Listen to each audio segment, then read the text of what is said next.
Now to one community in Ohio, which is now the center of a growing national debate about civil rights, hate speech, and the Second Amendment.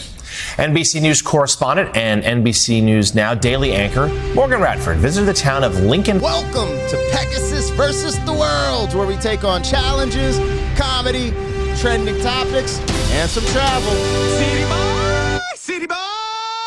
All right, I'm confused. I don't know what's going on here. I saw this in my feed today.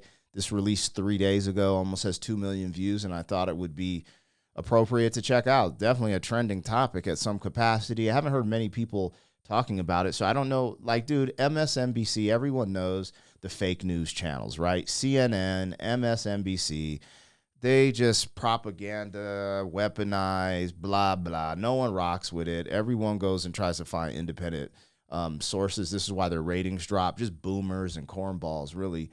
And not if you're a boomer, right? I'm not knocking you, but you know what I'm saying? Like, there's a demographic of people who just, don't really change, and they just rock with the information they get from what is called legacy media.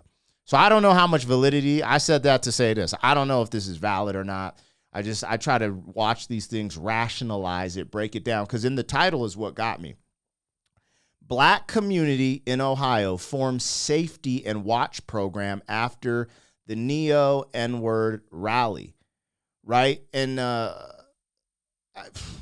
kind of tripping because I'm over here like, I'm wondering to myself how much, I always thought that was the KKK. Like, when I was young in Colorado Springs, there was KKK rallies, bro. And we were like, oh, they exist for real. Like, because you just never see, like, as America matured, you just didn't see that type of stuff. You know what I'm saying?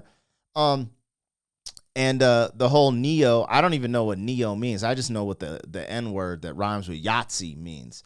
I know what, you know what I'm saying? It evolved with the dude with the funny mustache, But I thought they were more against the people of Israel than they were of anyone else. So seeing this title, I just wasn't sure. I was kind of confused because it said black community, and then it has neo, N-word that rhymes with Yahtzee. So I was like, okay, I'm interested. I'm in. Let's see what the hell's going on here. Regardless, I think it's pretty commonsensical, like the concept of being a N-word that rhymes with Yahtzee is not good. Ku Klux Klan is not good. Any of these groups that, think they are the supreme leader of everything is not the good look, right? So let's just see where this goes. All right, man. MSNBC. I told you I'll watch both sides of the aisle on this channel. Let's go. Heights, where residents have formed an armed community defense group in the wake of a neo-Nazi. So this is interesting. That's kind of like the Black Panthers, right? The Black Panthers was formed essentially, from what I remember, there was police brutality going on in the black community and just protect the community. They had a lot of organization. They did like food programs, a bunch of things that, overall I thought was pretty good. Let me know if I need to do some more research on the Black Panthers, but it seems like this whole coming together to create safety watch programs is similar to the Black Panthers. Rally. Morgan joins us now. You were there just on Tuesday. What did the residents tell you about what's going on? Yeah, I was there just this week. John, it was fascinating because what's interesting is that this town was founded during the Great Migration back in the 20s as a refuge for black citizens, which is why it was especially painful when neo-Nazis suddenly appeared in this 3,000 person majority black town. But they decided to fight back, taking up arms and patrolling their own streets. Now they're at the center of a much larger debate about protection and free speech and who gets it. Yo, this is mad funny, yo. Okay, back to my Black Panthers comment.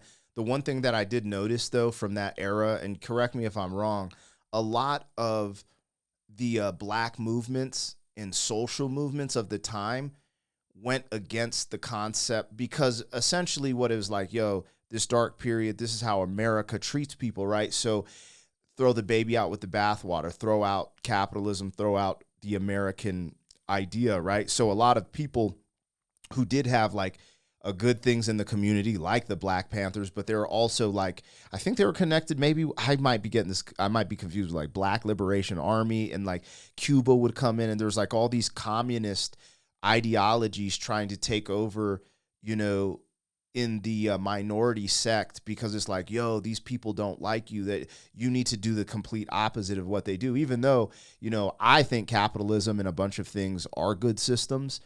So anyways, but I thought what she was saying right here was super interesting, because this goes to the 2A concept, right? Because in Colorado, we have a bill on the table. I think this happened in Washington. They are in the midst of basically you have to pay all this money, jump through hoops to be able to get an AR.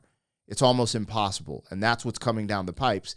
So I just think it's ironic then the side that typically goes against 2A, now we're talking about protection, we're talking about all this thing. And this is why 2A is a big thing for all people, all American citizens, right? So you could defend yourself against some shenanigans. And so I just think it's interesting because, you know, Colorado, we like that baby California. We just taking L's, man, when it comes to our God-given right to protect ourselves with a firearm, whatever it is. And it just is what it is. These aren't police officers or soldiers. They're business owners, their fathers, their sons, daughters. These are civilians, members of the Lincoln Heights Safety and Watch program. It's a duty. Okay, let's go. The duty, protecting their neighborhood, the majority black village of Lincoln Heights, Ohio.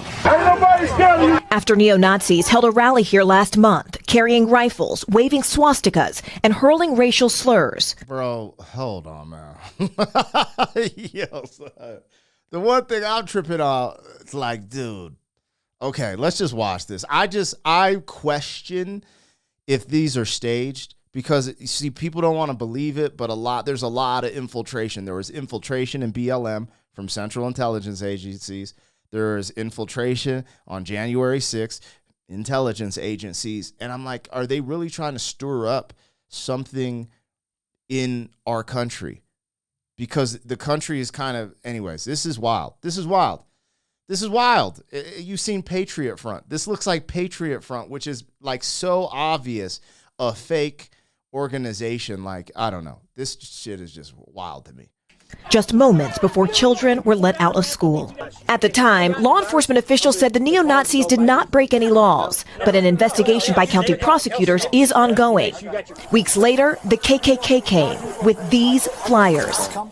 First African-American community above the Mason-Dixon line of staff. Safety and Watch Group spokesperson Durrance Daniels says, dude, this might be real. I don't know if it is or not, but they trying to set America back hundreds of years, bro. This is ignorant. This is shit I seen in movies, man. No way, bro. Like, why? It doesn't even make sense. The KKK just shows up. Now it's just like, that's wild. And, you know, I know this is a black community. This is why they're banding together to protect themselves from this.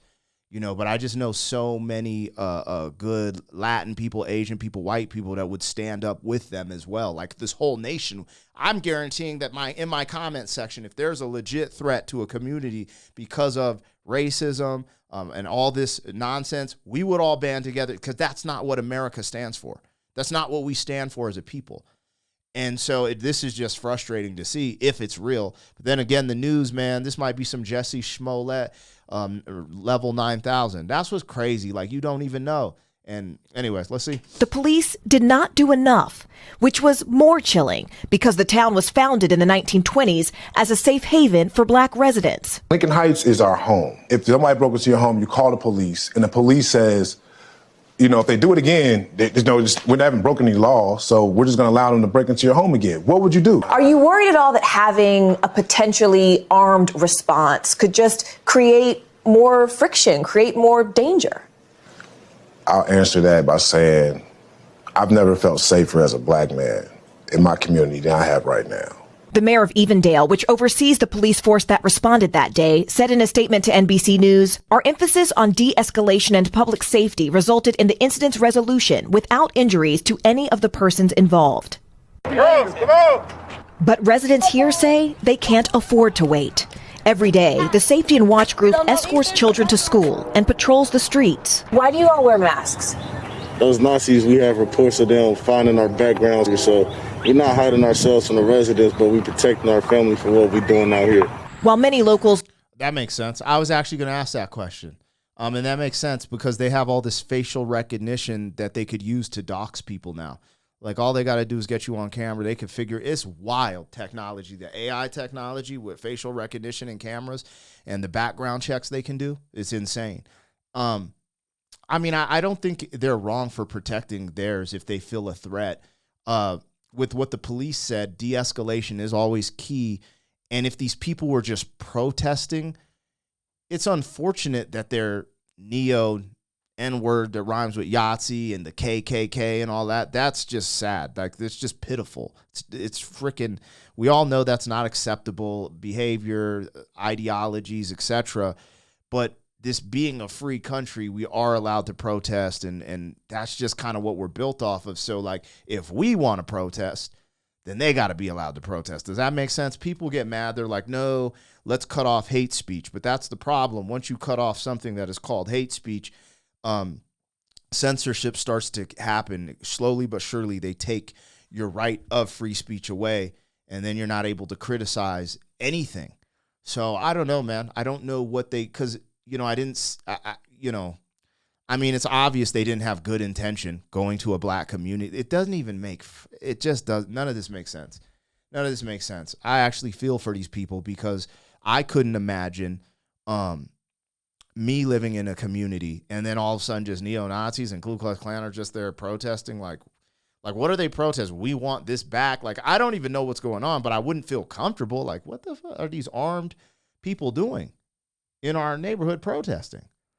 Because they said they had like shotguns and shit. Like, that's freaking wild. That is wild. Like, I don't want anyone with guns in my, I don't want anyone with guns just protesting in my neighborhood, let alone being of, you know, this kind of whatever that, good God, it's craziness. Do support the security group. Some, like business owner Eric Ruffin, say they wish the group wasn't needed. We don't want to become what we hate.